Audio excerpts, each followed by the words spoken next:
Thanks for visiting the patient and the weather today. I'm meteorologist Al Peterlin. I'd like to talk about the weather health stresses for January 29th, 2026. We do keep additional graphics available at tpatw.com, and we maintain a patient weather storefront on Amazon. Purchases made through our patient weather storefront on Amazon do support the activities of patient weather.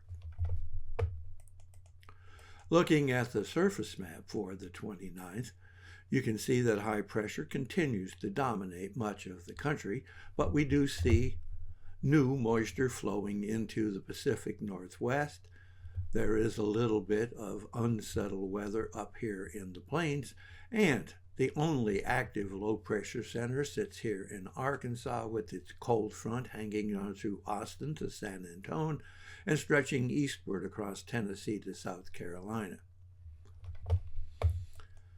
Looking at our vitality index, and this is a combination of all of the weather elements that join together to have some kind of stress on sensitive individuals. You can see we have a little bit of unsettled activity up here in the Rockies and Northern Plains. Lots of activity brewing down here in the Western Gulf. Still some activity hanging over the Great Lakes, and most of the activity starting to push away from the New England area. Note that there is some activity here in Florida.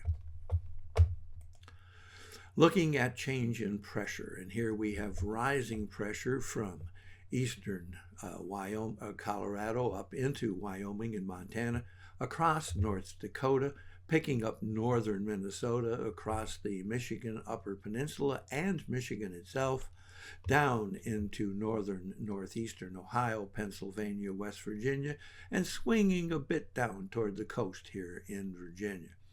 Here's that active area of falling pressure all the way from Texas into eastern Oklahoma, Arkansas, Louisiana, Mississippi, and trying to touch here and moving into Alabama.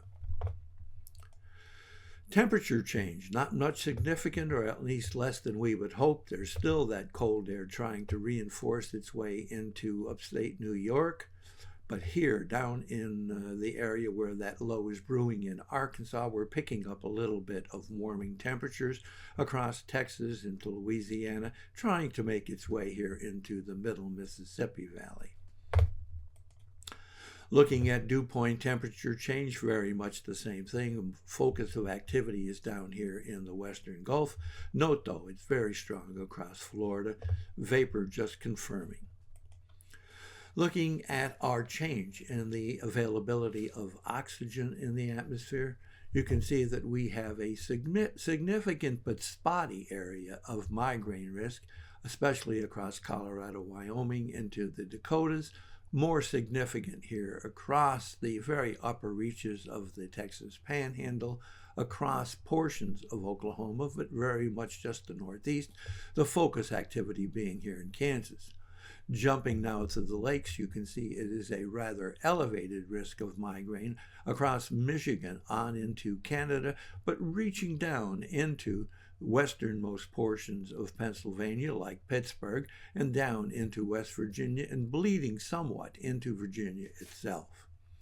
Looking at the risk of asthma and arthritis, of course, we have it here in the Pacific Northwest, but down into Northern California. Most significant here in Texas, Louisiana, Arkansas, the middle Mississippi Valley, cutting across into western Kentucky, western Tennessee, and then stretching across the Gulf, Mississippi, Alabama, Georgia, and sharply down through the entire state of Florida. And then jumping back up to the New England area, we can see we have that risk of asthma and arthritis across New Hampshire and Maine and on into New Brunswick. Thanks for visiting the patient and the weather. Your comments are appreciated. And if you hurt, let us know where you're located.